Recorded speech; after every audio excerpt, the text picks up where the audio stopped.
আমার পাশের বালিশটা খালি। আজ থেকে ৩৫ বছর আগেও এই বালিশটাতে জরুল শুয়ে থাকতো। আমার চোখের পানি বাঁধ নামছে না। খুব ইচ্ছে করছে জরুলের বুকে মাথা রেখে আরেকটা বার তার নিঃশ্বাসের শব্দ শুনতে, তার গায়ের গন্ধ নিতে। পৃথিবীতে অনেক ধরনের অসুখ আছে, তবে কাউকে চোখ ভরে আরেকবার দেখতে চাওয়ার অসুখ ভয়ঙ্কর। আমার আবার ফিরে যেতে ইচ্ছে করছে সেই ৩৫ বছর আগের স্মৃতিতে।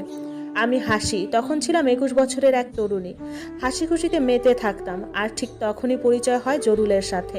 ভালোবাসার বিয়ে ছিল আমাদের। জরুল ছিল ধনী পরিবারের সন্তান।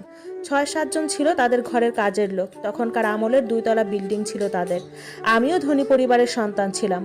অবাধ্য মন কখনো মানতে চায়নি, তাই জরুলের সাথে সম্পর্কে জড়িয়ে যাই। সম্পর্কের ৫ মাসের মাথায় আমাদের বিয়ে হয়। আমি আমার বাসা থেকে পালিয়ে যাই এবং জরুল আর তার বাসার ২ জন কাজের ভাই সহ তার কয়েকজন বন্ধু বান্ধব সহ আমাদের বিয়ে হয়। এরপর জরুল আমাকে তাদের বাড়িতে নিয়ে যায়। পরিবারে ছোট সন্তান হওয়াতে খুব আদরের সন্তান ছিল জরুল। তার পরিবারেও কেউ রাজি ছিল না, কিন্তু জরুলের জোরাজোরিতে তারা আমাকে বউ হিসাবে স্বীকৃতি দিতে বাধ্য হয়। বিয়ের পর থেকে আমার শাশুড়ি কখনো আমাকে সহ্য করতে পারতো না, কিন্তু জরুলের সাথে আমার ছিল অন্যরকম সম্পর্ক। সে আমাকে খুব শপিং করে দিত। জরুলের সে আমলে একটি মোটর সাইকেল ছিল। সেই মোটর সাইকেল নিয়ে আমরা প্রচুর বেড়াতাম। তার মায়ের সাথে সম্পর্ক ভালো না হওয়াতে আমি তেমন একটা কথা বলতাম না। তার মা সবসময় আমাকে বাহিরের মানুষ দিয়ে অপমান করাতো। আমি ধনী আর অভিজাত পরিবারের সন্তান হওয়া সত্ত্বেও সব মেনে নিতাম। আর জরুল সবসময় শক্ত হাতে আমার পাশে ছিল।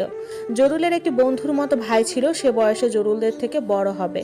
ঘরের বাজার সদাই করে দিত এবং অনেক কাজকর্ম করে দিত। সে ভাই আমাকে বোন ডেকেছিল, আমিও ভাই ডেকেছি। তার বইয়ের সিজারের সময় আমি ৫,০০০ টাকা দিই এবং এরপর টিউমার অপারেশন করার জন্য ৫,০০০ টাকা দিই। টোটাল ১০,০০০ টাকা দিই, আর এটা সম্পূর্ণ আমার বাপের বাড়ি থেকে এনে দিই। এটা দিতে আমাকে কেউ বলেনি, তবে আমি ইচ্ছে করেই দিই। জরুলের সাথে বিয়ে হওয়ার পর থেকে আমার পরিবারের সাথে যোগাযোগ করতে শুরু করি এবং একটা সময় আমার সাথে আমার পরিবারের সম্পর্ক ঠিক হয়ে যায়।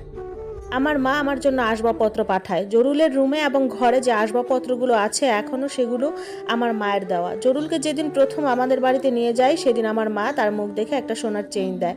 জরুলও আমাকে অনেক গহনা বানিয়ে দেয়। সুখে পরিপূর্ণ নারী ছিলাম, কিন্তু আমার শাশুড়ি আমাকে দেখতে পারতো না।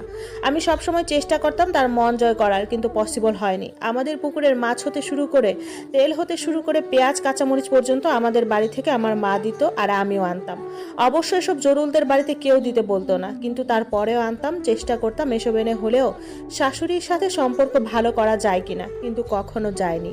তারপর একটা বাচ্চা নেওয়ার অনেক চেষ্টা করি, কিন্তু বাচ্চা হয় না। জরুল আমাকে খুব মানসিক সাপোর্ট দিত, কিন্তু